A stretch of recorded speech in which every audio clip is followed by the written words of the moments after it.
To give a little background about me, failure has always been a fear of mine. I fear failing tests. I fear failing in my career choice and my life path.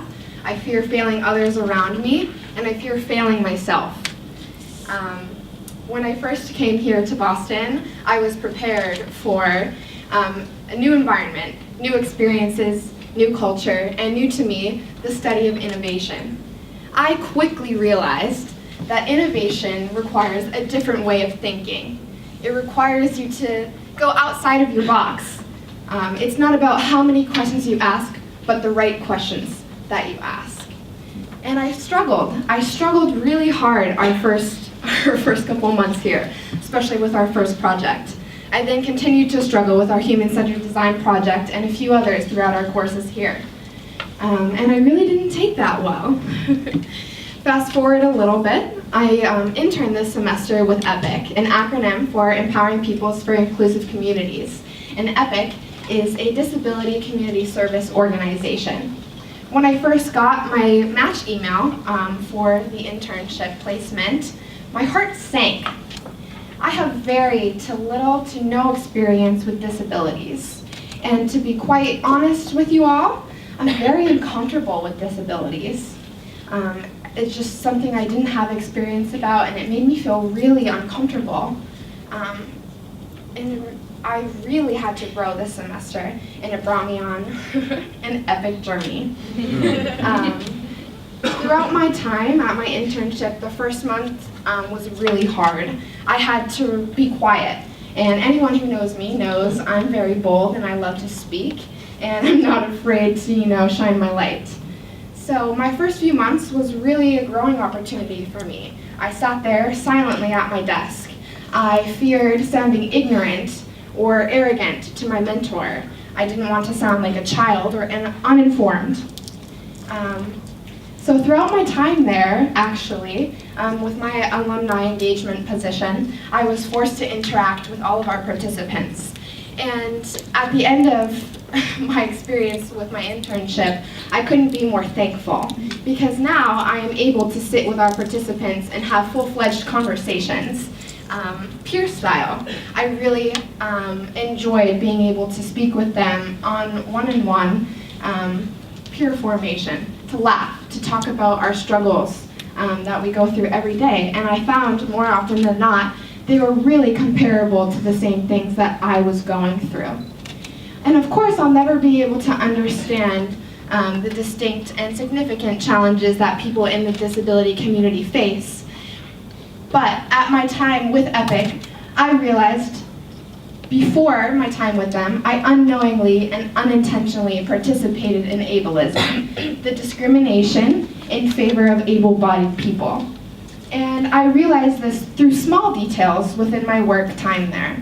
I realized that I had never had to think about using a back entrance to a restaurant. I had never had to think about being pitied or coddled or seen as less than I was.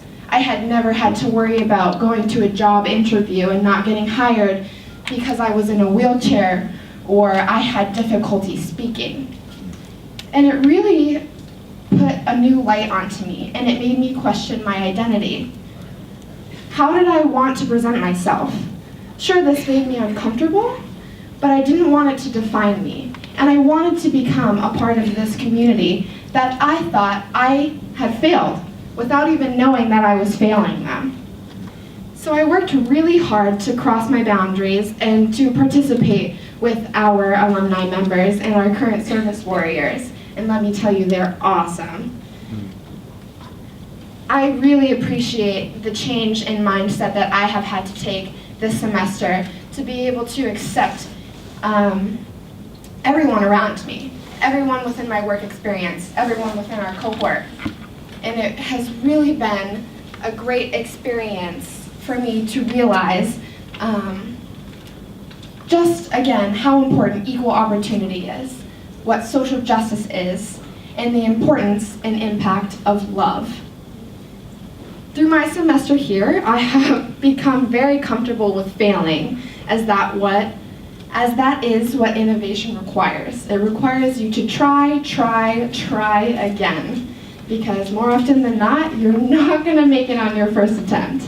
I learned that many times in my coursework here with Semester in the City. Another question that was posed throughout our time here in this semester is, what is social change? How is someone a social change agent? And I really had to ponder this throughout my time here as well, something I really didn't know anything about before I had arrived here. And I came to the realization that in order to make social change, one has to start by changing their practices and assumptions of themselves in the world. You really have to start with those core details about yourself you don't even necessarily realize all the time. I had to change my way of thinking. I had to change the way that I practice things in my life, the way that I speak, tone, language, etiquette. So it's really been a great experience to figure out what social change is to me, and that's starting with myself first, to be able to take that and implement it into society afterwards. So I invite you to think about how it is that you would like to be a social change agent today, and how you can start with yourself. Thank you.